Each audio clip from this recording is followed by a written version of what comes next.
a special bracha. Each one gets its own unique blessing, his own unique blessing, which later is realized to be not just a blessing, but it was actually a prophecy. It was a nevuah, a prophecy about their future life. For thousands of years later, still today, we can see some of the stories in the life of the Jewish people, which relates to the words what was told by Yaakov all those years before his passing.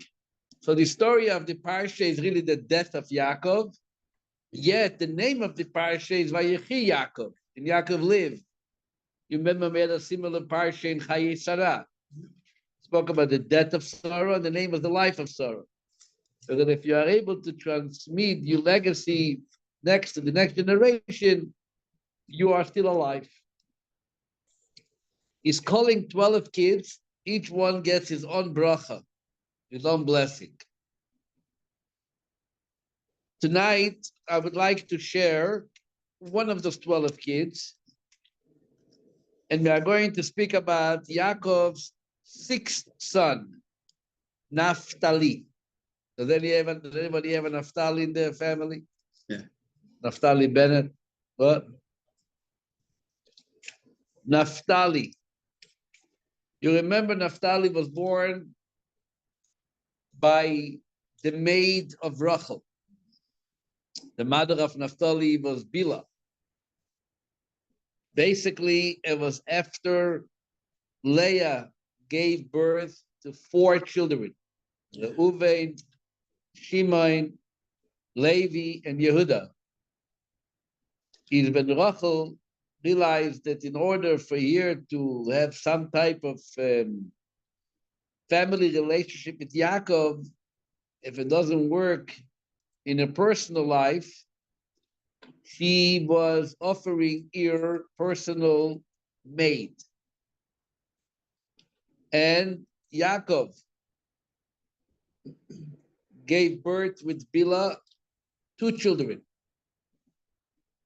First child was Dan, and the second child was Naphtali. And we remember why she named them Naphtali. Naphtali is very much related to the word tefillah, prayer. She was struggling in the prayers to get a child with Yaakov. So she was successful. And that's why she named them Naphtali. As we have learned weeks ago in Parshat Vayechi. Now, when they're all standing around Yaakov's bed and he's giving each one an individual blessing, and as I mentioned, he is also relating to each one's personal character trait. Speaking about their characters, their individual characters. Each one, no child is alike. I'm sure you heard it from me, maybe the story. There was a family in Jerusalem with over 15 kids, almost like my family. And they had an uncle in the United States who was a big support for this family, but that uncle personally was never blessed with any children in his own personal life with his wife. One of the visits that the uncle made in Jerusalem, he asks his sister, or his niece once, what would you think about letting me have one of you children to come with me to the United States, to be with me? I'm going to send him to school. I don't have any kids. I'm gonna obviously treat him like my own child. You have 17 kids. One out of 17. She said, you know what? I agree. Let's line them up and let's see who you choose. Who would you like to come with you? Lined up the 17 kids. The uncle takes a look. He says, oh, I like this David. Nice, cool, peot. Looks like a nice child. He can make it. He's strong. He's going to be okay for me to travel along to the United States and be okay. Can I take David? The mother says, look, I have 70 kids, but David, they only have one David. David, I will keep. Okay, looks around. Mashallah is also pretty good. He can handle it. Fine boy. You want David to stay here, you need David, let me have Mashallah. Mom said, Mashallah. I have 70 kids, but how many Mashallahs do I have? One Mashallah. Can't let you take Mashallah. And that's what you realize. There's not 17 kids. There's 17 single children that each child is his own personal, unique characteristics and contribution to the family, and it's indispensable. So here too, Yaakov has 12 kids, but each one, as you see in the Parsha, each one gets his own words, his own encouragement, his own vision. And I can't talk about all the kids. I would like tonight to talk about Naphtali. Naphtali also only gets 5 words of blessing. Others get long speeches. Naphtali gets 5 words. What are the words of Naphtali? On page 316, this is on chapter 49, verse 21.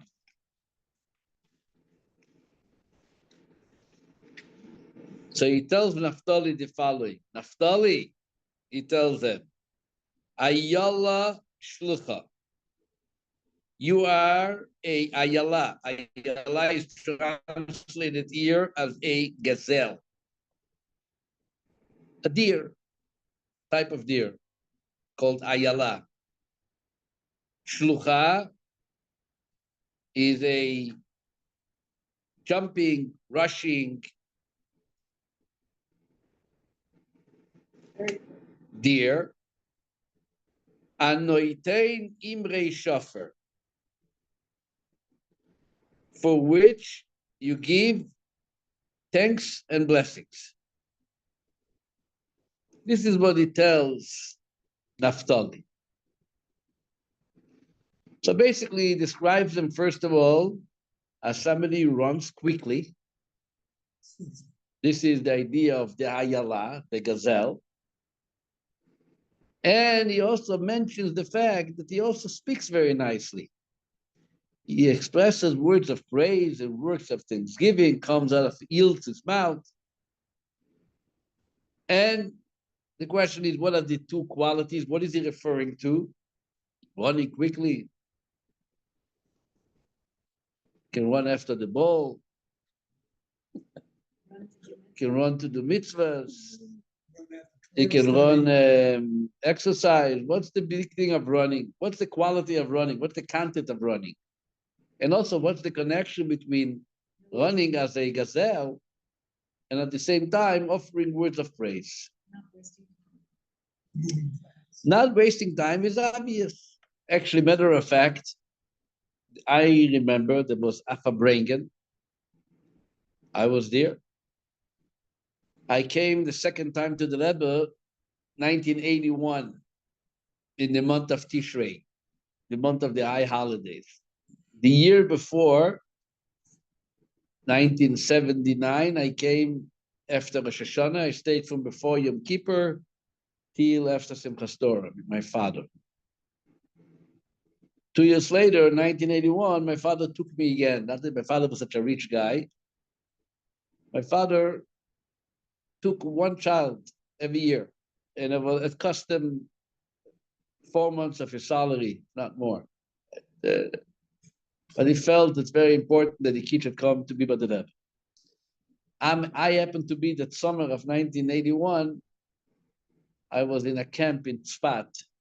The director of the camp created a competition of reviewing Mishnayot by heart. And I wanted very much to go to the Rebbe again, and he offered a ticket to New York. So I gave up my fun and swimming pools and everything else to catch in as much as Mishnah by heart, so I should be able to get my ticket, which I did. So I traveled together with my younger brother and my father for a second time. This is now 1981. And this time my father actually went from before Rosh Hashanah till after Simchas Torah. Long time, 5 weeks. Just my father and the 2 sons. I bought an usher from Argentina. Shabbos, it was Shabbos, Vayelech, Shabbat between Rosh Hashanah and Yom Kippur. It's also called Shabbat Teshuvah, Shabbat of repentance. You also read the special Haftorah, Shuva Yisrael ad Hashem Elokecha. The Rebbe verbringt, the Rebbe, sat with Hasidim and spoke like he did always, many, many hours of Torah. And he mentioned that the Medrash writes and records many of the birthdays of the tribes. And the Medrash says that today, he said, which is the 5th day in the month of Tishrei, is the birthday of Naphtali. Naphtali was born the 5th of Tishrei. The following week, Shabbat was Shabbat before Sukkot, was the 12th of Tishrei. The Rebbe mentioned again, today is the circumcision ceremony of Naphtali. Since he was born a week ago on Shabbos, so this Shabbos is his bris. And he spoke about Naphtali. The message for the Rebbe then spoke about Naphtali was the very fact that is described as a quick running deer. Ayala shlucha. What's the message? The Rebbe said the message is very clear. The importance of zrizut in Hebrew. Zrizut means to be hastened and rush to do what God wants from you. Like it says in Pirkei Avot, Evei ratz lemitzvah kala kebechamura. You should rush, run, swift, quick, to observe even a small mitzvah, just like you're doing a big mitzvah. The importance of being in a state of zrizut, which is in Hebrew, a hasteness, is not only a enhancement of practicing your relationship with God. I can do it, and I can do it in a matter of zrizut, so one is better than the other. It's not just a different in quality. It's a lifestyle. The Jewish lifestyle is like Naphtali. Every mitzvah, you can't wait for the opportunity to do it. This is the way our forefathers behaved. Take a look at Abraham.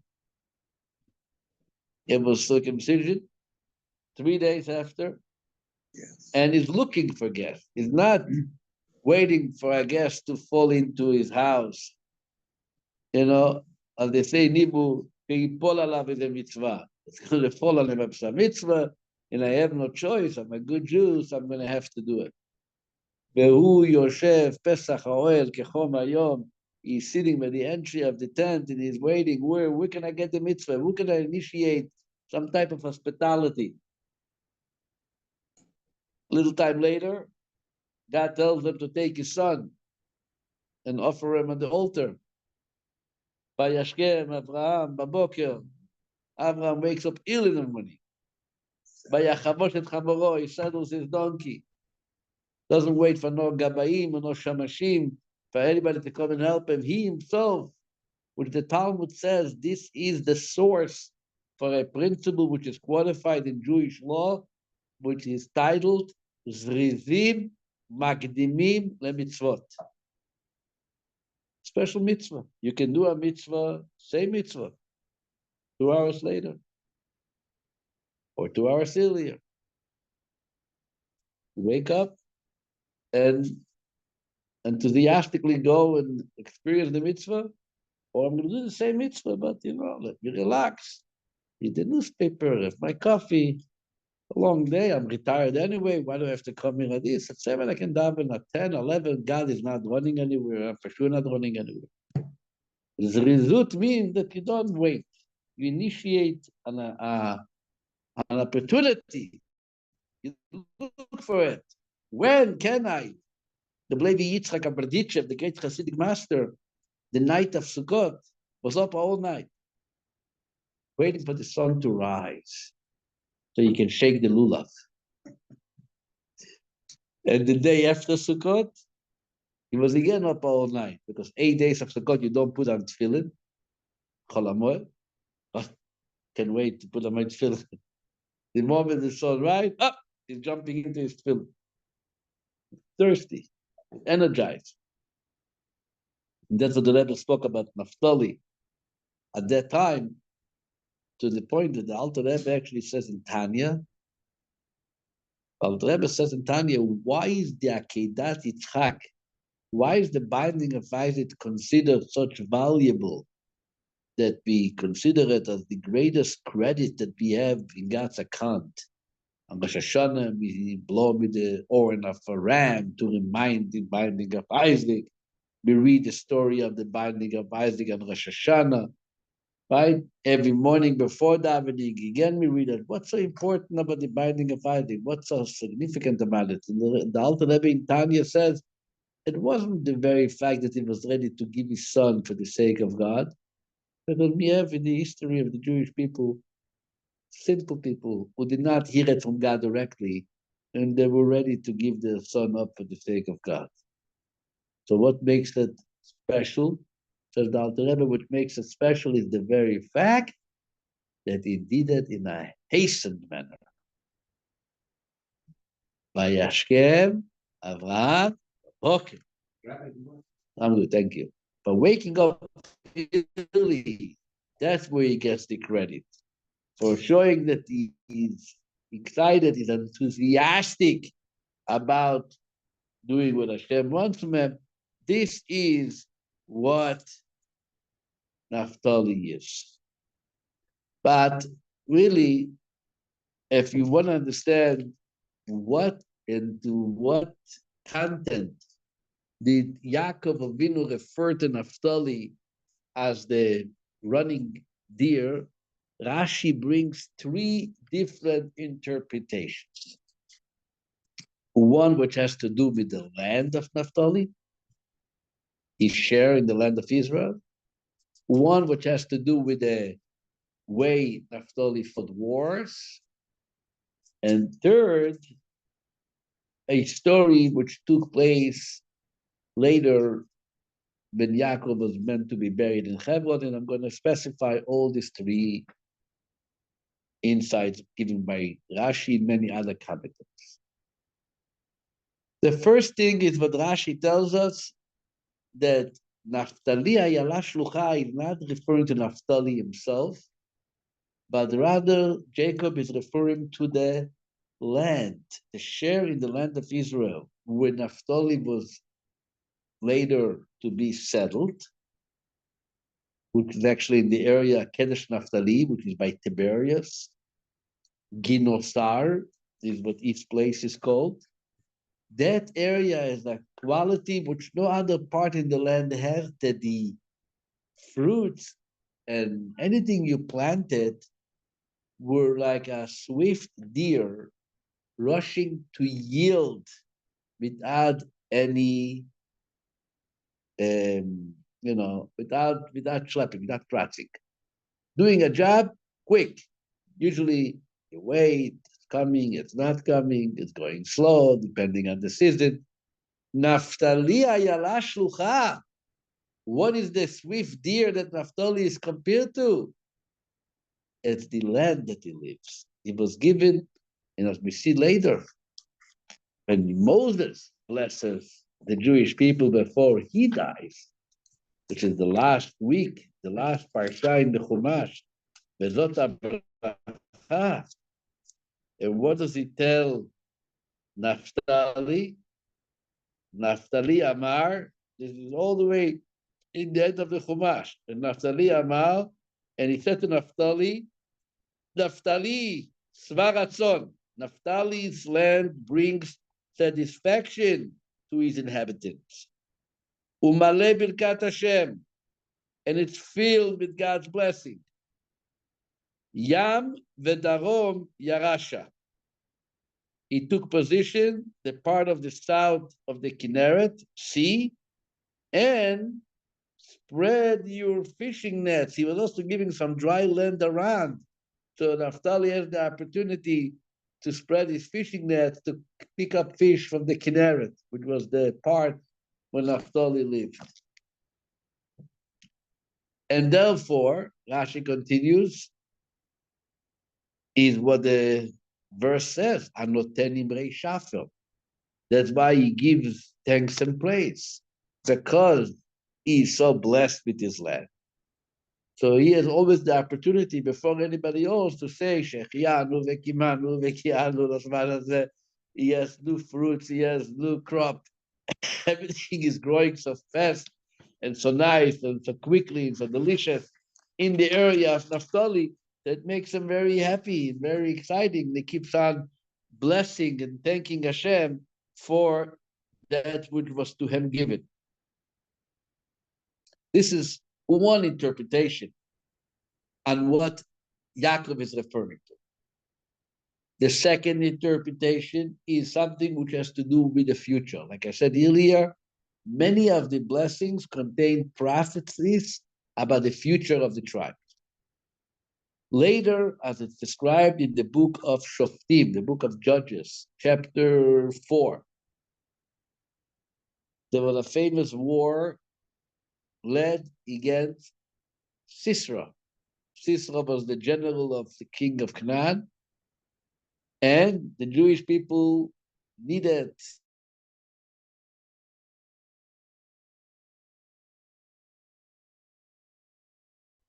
who led the war. The woman was the famous prophetess with the name of Dvorah. Yael was later employed by Dvorah. She did the final job on Sisera when she took right. She put a steak in his head after giving him steak and dairy and all the goodies. But the one who kind of organized and led the people at that time was Devorah. According to some drashim, she was actually the wife of the general called Barak ben Avinoam. Not everybody agrees with that, but some Mefarshim say that she was his wife. Eshet Lapidot is that it was actually Barak. Barak ben Avinoam is the general. He leads the army. And what does he say in Shoftim Dalet? He needs men. And he gets Aseret Alafim Ish Mibnei Naphtali. Naphtali's people, the tribe of Naphtali, are volunteering 10,000 soldiers. And they wage war against Sisera, and they obviously are very victorious. So that's what Yaakov Avinu is telling Naphtali. Naphtali Ayala Shlucha, you are like a quick running deer. You are going to have a quick, swift victory. Sometimes victory takes time. Your victory is going to be quick and swift because you are surrounded with people like Naphtali, and the people are going to help you. And therefore, we understand also the connection with the next word, Anotenim rei shafer, who he gives words of praise, because what was the praise? There was a very famous praise. After they won the war, in the book of Judges, there is a whole song called Shirat Dvorah. Dvorah is singing, just like Moses sang when they crossed the sea. Also, Shira is singing a whole song in honor of this victory. Anotenim rei shafer.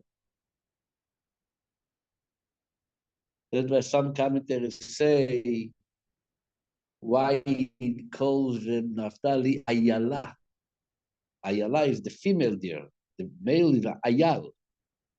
Why Ayala? Because it's actually alluding to Dvorah, who was the prophetess and the Manigah and the leader.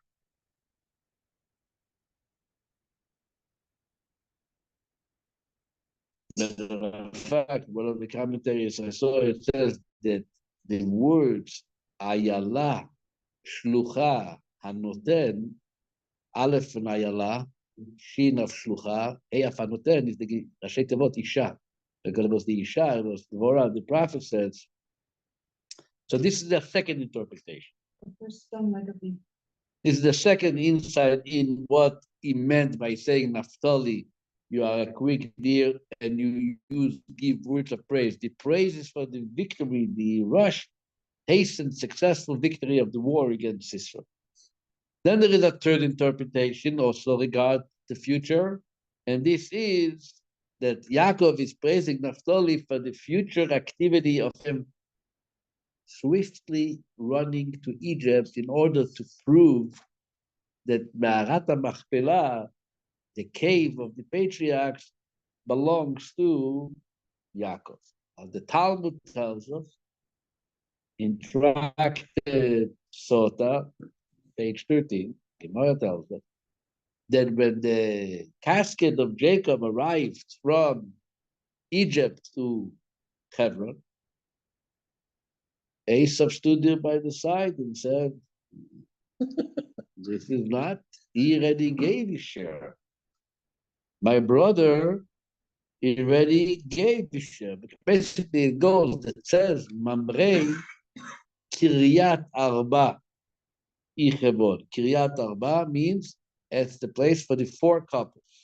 There was Adam and Eve, Adam and Chava, couple number one, Abraham and Sarah, Yitzchak and Rivka, Yaakov and Leah. So now Yaakov buried Leah in his spot. So Esau says, the leftover spot is mine. So they told them, I'm sorry, you sold your inheritance to Jacob. So he said, I sold them my birthright. The right of being a firstborn is what I sold them. But as a simple brother, not because of being the firstborn, I have a part in the family plot that I never sold. And they said, no, you sold everything. Even your right as a simple brother, not as a firstborn brother, you also sold. And Esau said, show me a contract, show me a document that says that I sold you everything. So they said the document is in Egypt. But who is going to run now all the way back to Egypt to go bring the document, the contract? So they said Naphtali. Naphtali, who is Ayala Shlucha. His legs are swift as a running deer. He can run. And the Gemara said that's what it means. Anoten imrei shefer doesn't say shefer, but read it sefer. He brought the sefer. What sefer? The star, the document, the contract. Happens to be that before he even had a chance to bring it, there was a young man there for the tribe of Dan, Hushim, the son of Dan. He was mute deaf, and he saw his grandfather lying there, and he felt it was very, as respectfully gave Esau such a schmeller over his head that his head was decapitated and it fell into the casket and there was nothing left of him.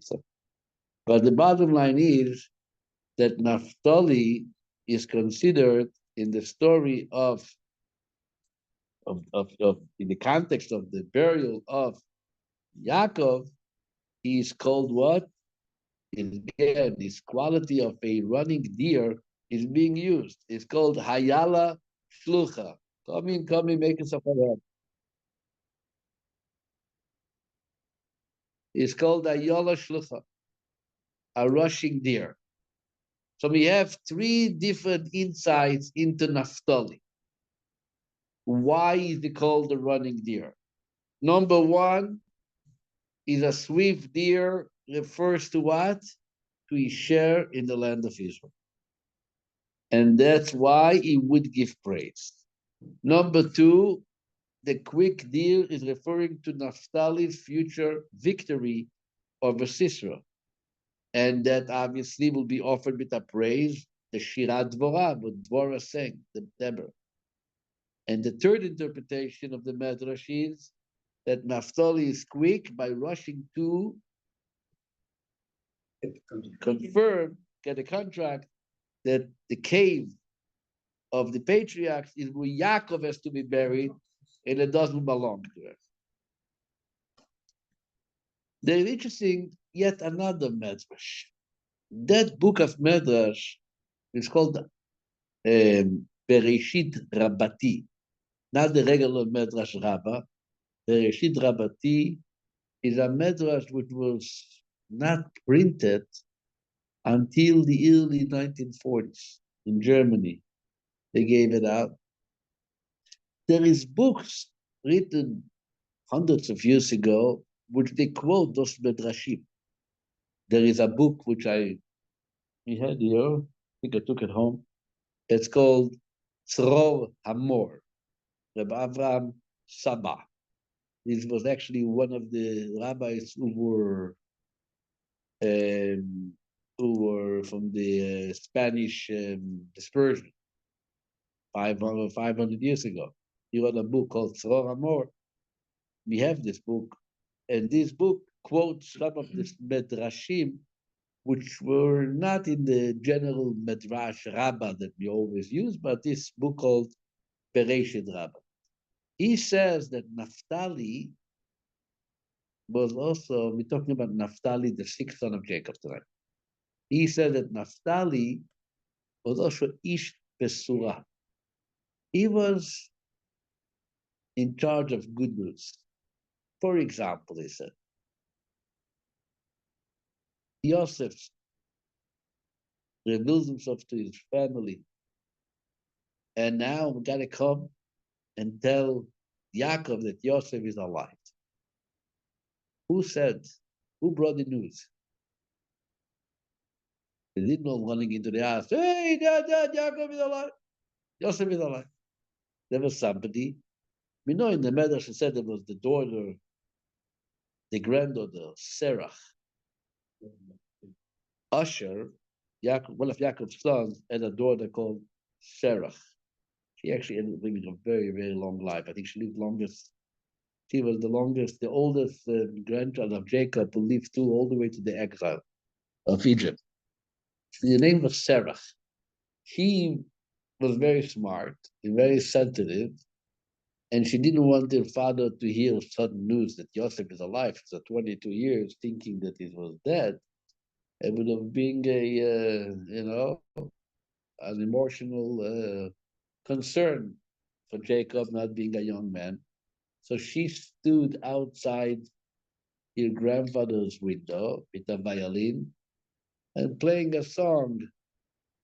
Oh, Yosef, Yosef is alive. I don't know, whatever. I'm not sure what tune it was, but I was a child in school. That was the tune that my first grade Rabbi taught us.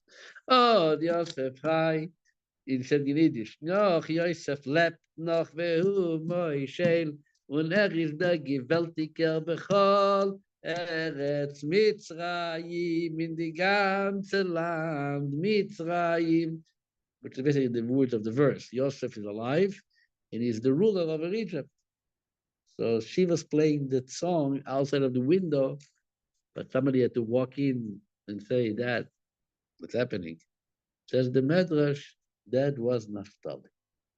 Naphtali was a man, and not only that, in general, that's why Yaakov says, Anoten imrei shafer, he brings words of praise, because that was his personality. He always brought the good news. There are those people who always like to bring the bad. What's going on? Oh, you know what's going on. California's on fire, it's over. What else is going on? The Yemenites, the Houthis, the Korea. You can't eat a hot dog in Korea anymore. What else? Can you tell me something good? I don't know. Naphtali was the opposite. Naphtali was ish besura, bevaser bsurot tovot. The Medrash calls them shliach levaser shalom. Matter of fact, Ramban, Nachmanides, he comes with an original insight to the ram, to the gazelle, the swift deer, Nachmanides says that there used to be, before post office, you had to deliver messages. So they used to train gazelles, deers to run with a leather attached to the horns, deliver it to the next camp or whatever it was meant to be delivered. What is that? Well, it's very interesting that the post office in Israel, their symbol, every office has a symbol, like the tourist department has grapes. What? There's a deer. Why a deer? Because that's what the deers used to do. Like they used to have doves, right? During the war, but Napoleon and other things, pigeon. You remember that, no, David?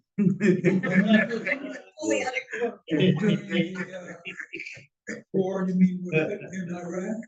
No, the war that you remember. The Iraq War. I remember. No, Napoleon and the Tsar. Come I on, was a David. little kid at that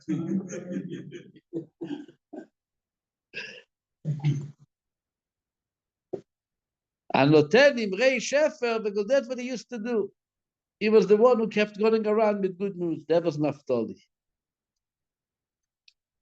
But the truth is, Hasidus puts an emphasis and says there's something more about Naphtali than just being the man of being swift and praise and quick. It has to do something with Naphtali himself. Who was Naphtali? So here comes Hasidut and puts a very interesting, important concept into Naphtali and being quick. And this has to do with his name, Naphtali. Like I said before, if you go back to the time that he was born, and it was actually Rachel wasn't his biological mother, but Rachel was the one who volunteered Bila, right? Your maid to give birth for somebody representing her. So she gave birth to the second child. So if you want to take a look on page 180, verse 7, it says, Bata od, Batelet Bila Shifchat Rachel ben Sheni leYaakov. Rachel's maid Bila became pregnant again and gave birth to a second son for Jacob. Vatomer Rachel, and Rachel said, Naftulei Elokim niftalti im achoti gam yochalti. Vatikra shmo Naphtali. Why did she name him Naphtali? He said, I have stubbornly offered my torturous prayers. He wasn't just praying, he was beseeching, he was begging. It was like mavak. It was like a struggle to try to deal with a sister that has kids 1, 2, 3, 4, and she, the real wife, doesn't even have anything yet. And prayers comes from the word tefillah, Naphtali, praying to God, and my prayers were accepted. Imachoti, gam yochalti. As with my sister, I too have been successful.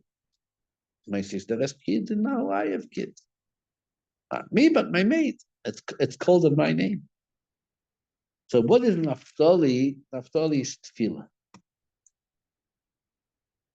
So here you're going to hear an interesting medrash. I'm going to connect the idea of tefillah with ayala shlucha, the quick, swift gazelle, or reined. What's the other word for it? Reined? What's the other word for the gazelle?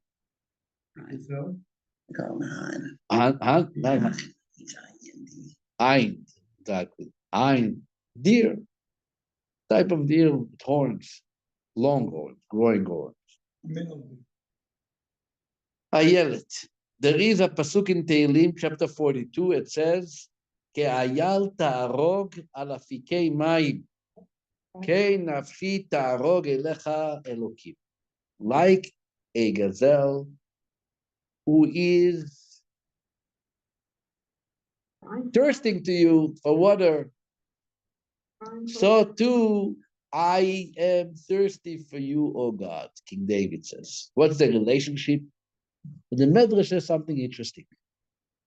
That sometimes the animals in the desert need water.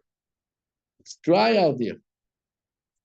They appoint the ayal, the deer, to present them before God and beseeching for water. And he puts his horns kind of into the ground and he starts crying, asking for water, and the response comes with a rainfall of water. So the ayal, the deer, represents a prayer entity, a praying entity, an entity who's praying to God, beseeching God. And he doesn't pray on its own behalf. Shlucha. What shlucha mean? Emissary, ambassador. Et a shaliach, who represents those who sent them. That's what ayala shlucha means. What's the idea of being a representative in prayer? It's a very important concept, actually. Prayer, how quick does God respond to our prayers? There are verses which indicate that it happens very quick. Mi k'Hashem Elokenu akarov eleinu b'chol kor'einu elav. There's a verse which says God is, just call him, is very close to you. And then there are verses which say it takes time. We all know sometimes the prayer takes time, sometimes it comes faster. The Talmud gives us an insight, the trick of prayer, one of the tricks. And it says as follows: if you will approach God individually, it will take some time. If you're going to approach God as an individual, I need, you need, okay, I'm going to give you, but let's just figure out why do you deserve, how much do you really need, do you need? But if you approach God as a part of a congregation, I'm not here, we are all together on it. We need. You appoint someone to present a larger community called tzibur, congregation, then the response comes much faster. There is less bureaucracy when it comes from the general community. Right? The ayal who prays, but shlucha, prays as a shaliach, a representative of the other animals to send him and ask him to please represent us before him. Naphtali, why is Naphtali called Naphtali? Prayer. Naftule Elokim Niftalti. The old word, the name, the essence of Naphtali means prayer. So when Jacob tells Naphtali, Naphtali ayala shlucha, what does he mean to tell Naphtali, Kabbalistically? That Naphtali, you are a shliach for prayer. You are the messenger to pray. Naphtali means prayer. Ayala is the one who prays as a shlucha. Hanoten imrei shafer, who delivers words of praise and thanksgiving with your prayers, because your prayers are answered, so you can always say thank you already. And that is the novelty of Naphtali. Naphtali is representing not just to be quick, like you said before, the general idea of quickness and hasteness, and do things enthusiastically, not to crouch around and not to be schleppy about it. You can be tired sometimes. It's okay. Normal thing to be tired. But when the time comes already, and I got to do it. So what are you kratzing? What are you like? It's an opportunity to pray, an opportunity to put on tefillin.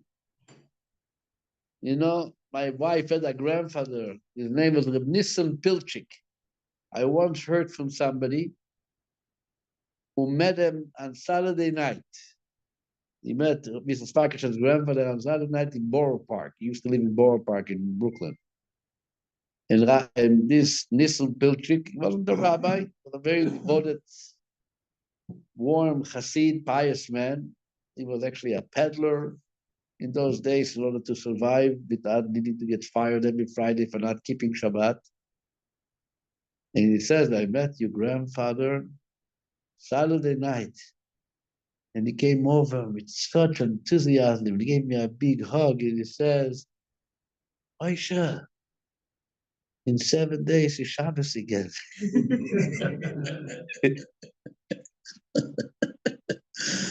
Just finished Shabbos, right? So excited. That was going to happen. 6 days is Shabbos. When are you going to walk around being all intimidated by the week? Shabbos is coming. Just finished and ready for another Shabbos. Waiting for Shabbos. Shabbos, a time to get close to Hashem. David, you learn. No worries. So for him, Saturday night was the beginning, anticipating Shabbos. Not delaying it Friday afternoon and remind himself that Shabbos is coming. That's looking for wine, looking for a meal, looking for fish, looking for Shabbos. It started on Saturday night. 6 days ago, I should have think about Shabbos. Why delay it? Why push it off? If it's good, like Abraham standing by this tent, where are the guests? Not going to wait to get a knock on my door.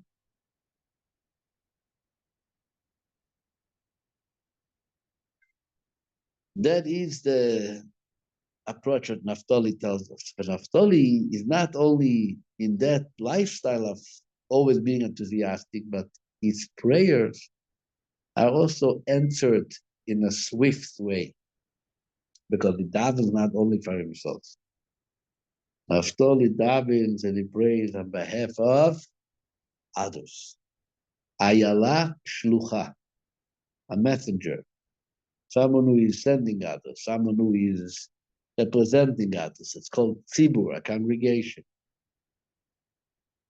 That's what Naphtali is.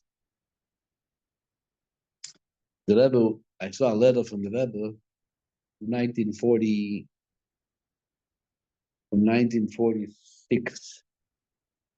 1946, this week, Vayechi. The Rebbe writes something about Naphtali. I printed letter, the second volume of the Rebbe's. We have 37 volumes of letters of the Rebbe called the Grot Kodesh. In the second volume, I saw a letter 1946. What happened 1946? 1946, a large group of Hasidic Jews escaped Russia with using falsified Polish passports. Poland gave permission, if you have a Polish passport, you can go home. So they created a factory with manufacturing Polish passports for Hasidim so they can leave the communist Russia, not to get lost there. Eventually, the leaders were caught and went to jail. But many of the authentic Chabad families come from that immigration. It was called the Ashalonen. Ashalon is like train trucks, because they were all meeting the train in Lvov, Lemberg, where once you have the train, it's a very short trip into Poland. A dangerous situation. The Rebbe's mother, Rebbe Tzimchana, also came out of Russia through that campaign. Then she went to Germany, then in Paris, until the Rebbe came 1947, a few months later, and he brought it to America. So the Rebbe writes to somebody who is there in Prague, and he says, I want you to please give regards to my mother. Make sure you take care of here. My obligation, I'm in America, I will obviously reimburse you for everything. And the Rebbe says that since we are in the week of Vayechi, so we'll first of all be like Naphtali, who is the representative of good news.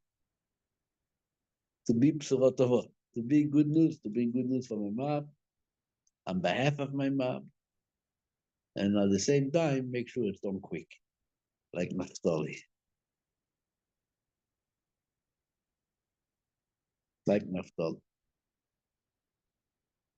May Hashem help that our prayers will be answered quickly. Usually, it can take time because for something spiritual to get materialized, takes time.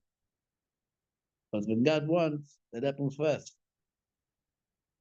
That was the story of Aaron the Kohen. It says when his priesthood had to be confirmed, his staff grew almonds. In the Chumash, there's a story that they all put in a staff. When they made a sign, who is the right Kohen? Whoever is staff is going to go almond. And lo and behold, it was Aaron's staff. Vayatzet seeds, vayifroch perach, vayigmor shkedim. So sages tell us why almonds? Why not apples, oranges, bananas? What about almonds? They say that almonds is the fastest growing fruit. Doesn't take more than 21 days for an almond to come to its, I don't know. What's the idea? The idea is to grow almonds. What's the idea of growing almonds? To be answered quick. And this is in God's hands. To be able to be answered, it shouldn't take the time it takes. And this is Naphtali. We should connect to Naphtali by us showing that we are hastened to do mitzvahs.